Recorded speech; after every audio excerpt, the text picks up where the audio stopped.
Hi, எல்லாருக்கும் வணக்கம். Welcome to try Amala cooking channel. So இன்றைக்கி என்ன பண்ண போகிறோம் அப்படின்னு பார்த்தீங்கன்னா, அவரைக்காய் தொக்கு வைக்கலாம் அப்படின்னு சொல்லிட்டு. ஸோ அதுக்கு தேவையான பொருட்கள்லாம் நான் எடுத்து வச்சுருக்கேன். ஆல்ரெடி நான் கட் பண்ணி வச்சுட்டேன். அவரைக்காய் பார்த்திங்கன்னா இந்த சைஸில் கட் பண்ணி வச்சுருக்கேன். இது ஒரு 3/4 கிலோ இருக்கும். ஸோ அடுத்த ஐட்டம்ஸ் பார்க்கலாம்.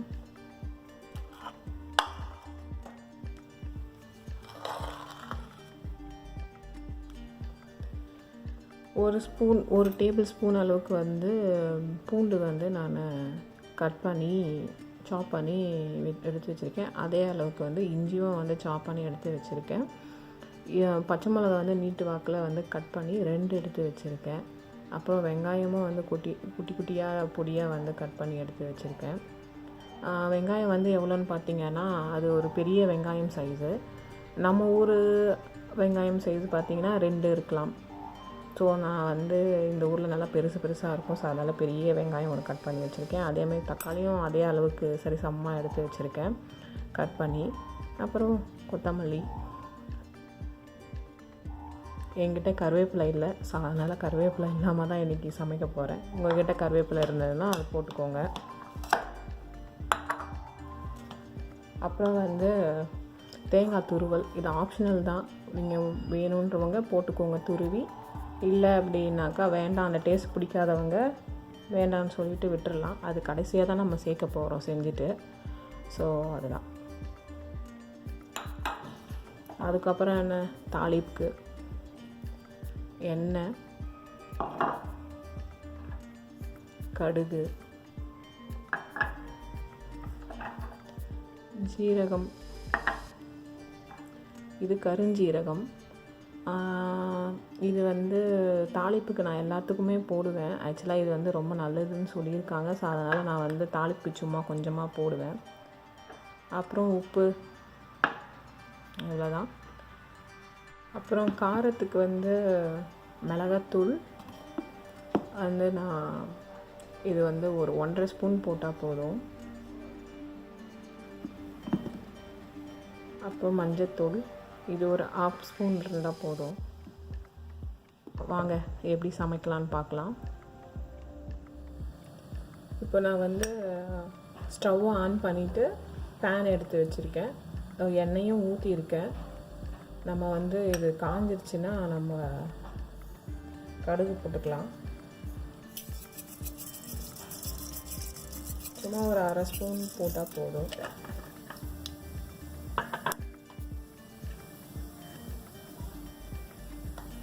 சீரகமும் ஒரு 1/2 ஸ்பூன் போட்டுக்கலாம்.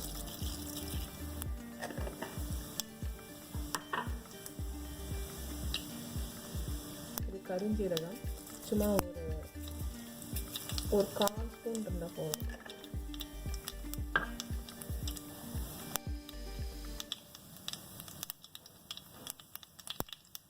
நல்லா கடுகு வெடித்த உடனே நம்ம வெங்காயம் போட்டு தாளிச்சிக்கலாம்.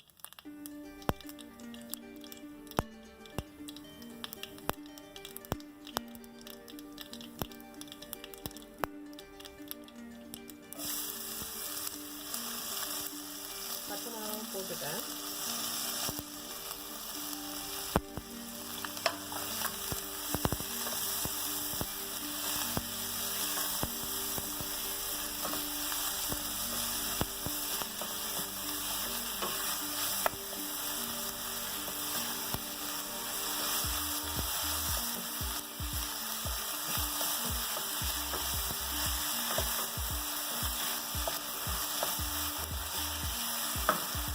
இஞ்சியும் பூண்டும் போட்டுக்கலாம்.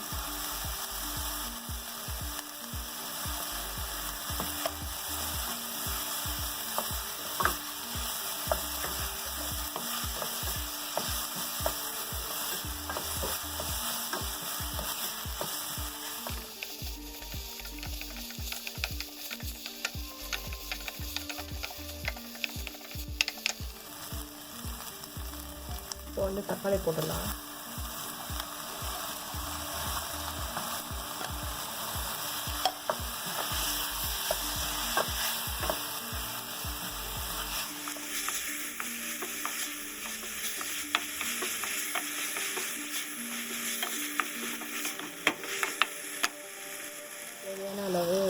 போட்டுக்கலாம். ஏன்னா வெங்காயம் தக்காளி கொஞ்சம் நல்லா வதங்கிடும். அதனால்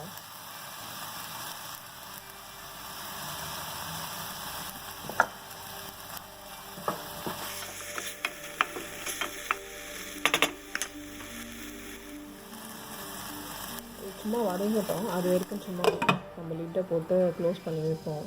சும்மா ஒரு செகண்டுக்கு வச்சா போதும். அதுக்குள்ளே அது வந்து நல்லா குழைய வந்துட்டு இதாகிடும். நம்ம திறந்து பார்க்கலாம்.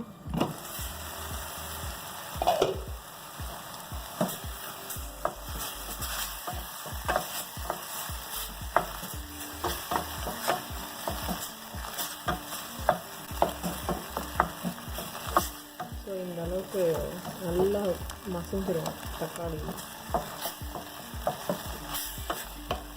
இந்த டைமில் நம்ம வந்து அவரைக்காய் போட்டுக்கலாம்.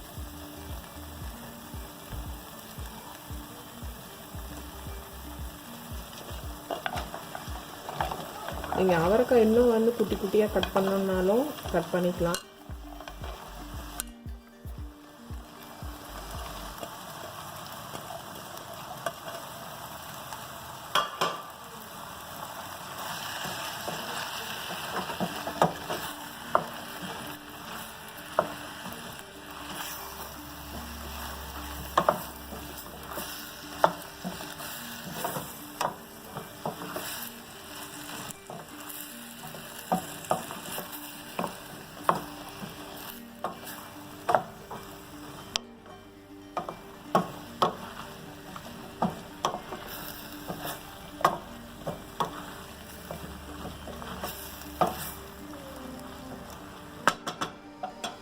சும்மா இது கொஞ்சம் நேரம் வதங்கட்டும்.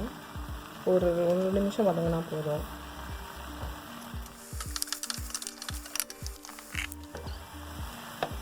ஸோ அது கொஞ்சம் வதங்கினதுக்கப்புறம் நான் 1.5 ஸ்பூன் மிளகாத்தூள்னு சொன்னேன். பட் வந்து இது குழம்பு மிளகாத்தூள் எடுத்துக்கலாம். அப்படி இல்லை அப்படின்னா சாம்பார் மிளகாத்தூளும் நம்ம யூஸ் பண்ணலாம். நான் வந்து குழம்பு மிளகாத்தூள் தான் யூஸ் பண்ணுறேன்.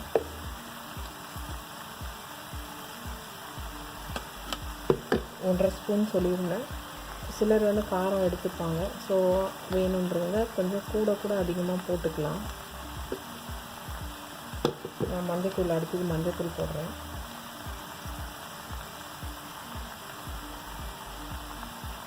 ஒரு 1/2 ஸ்பூன் இருந்தால் போதும்.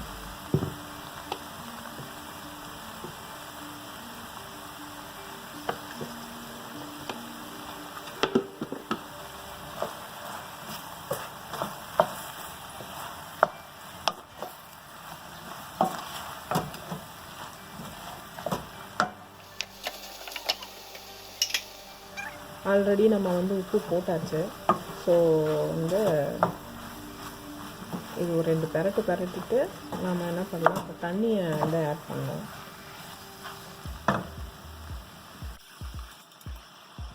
இப்போ நம்ம வந்து 1 கப் அளவுக்கு, அதாவது ஒரு 250 200 ml தண்ணி ஊற்றிக்கிட்டால் போதும்.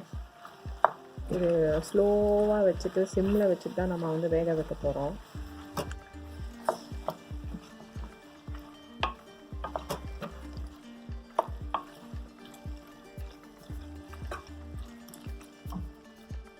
நான் இன்னும் கொஞ்சம் தண்ணி ஊற்றிக்கிறேன்.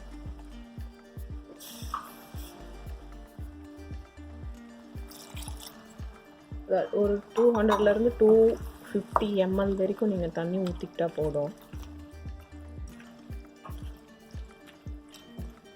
நம்ம என்ன பண்ணலாம், இப்போ முடிஞ்சிச்சு. இப்போ நம்ம மூடி வச்சு அதை வந்து ஒரு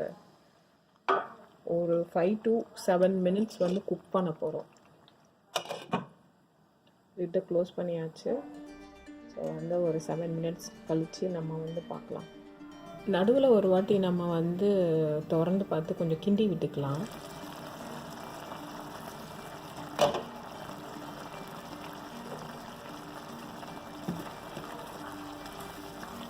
இந்த தண்ணியும் போதும், நமக்கு நல்லா வெந்துடும். ஸோ நம்ம ஸ்லோவாக வச்சுட்டு இது கொஞ்சம் எண்ணெய் ஊற்றினா நல்லா செமையாக இருக்கும். எண்ணெய் வேண்டாம் அப்படின்றவங்க அப்படியே கொஞ்சம் தண்ணியிலே வேக வச்சுருங்க. நான் கொஞ்சம் லைட்டாக எண்ணெய் ஊற்றலான்னு இருக்கேன். ஊற்றினா கொஞ்சம் டேஸ்ட் நல்லாயிருக்கும்.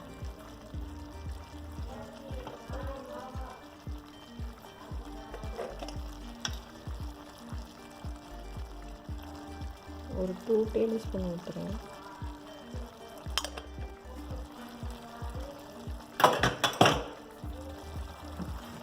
கிண்டி விட்டுக்கோங்க. கிண்டி விட்டுட்டு மூடிடுவோம்.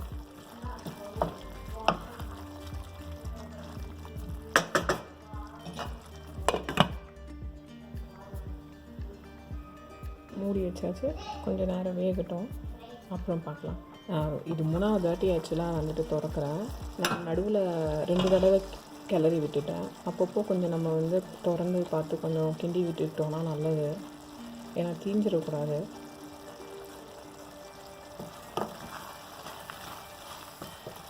தண்ணியும் கொஞ்சம் சுண்டிருச்சு.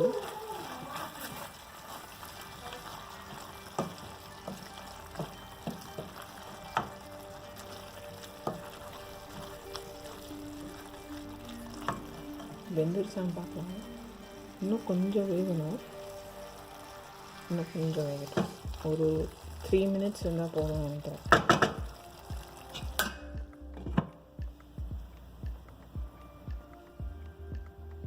நம்ம வந்து மறுபடியும் திறந்து பார்க்கலாம். நம்ம எடுத்து வச்சுருந்தோம் இல்லையா கொத்தமல்லி, அதையும் போட்டுக்கலாம்.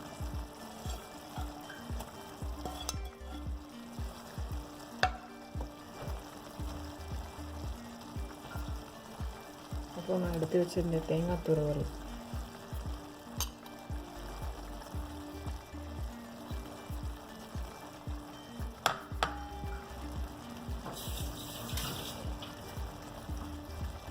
நல்லா கிண்டிக்கோங்க.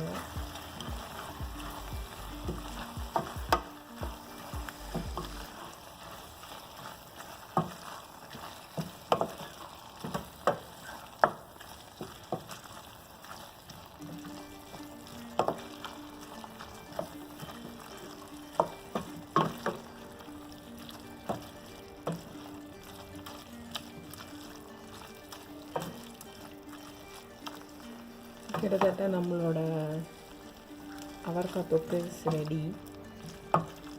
இதுக்கப்புறம் நம்ம சர்வ் பண்ணி சாப்பிட வேண்டியதுதான்.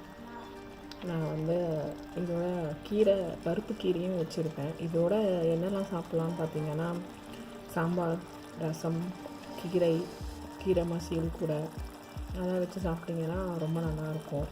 ஏன்னா அதெல்லாம் கொஞ்சம் காரம் கம்மியாக கொஞ்சம் சப்புன்னு இருக்க மாதிரி இருக்கும் சாம்பார், அப்புறம் வந்து கீரை எல்லாம் பார்த்திங்கன்னா.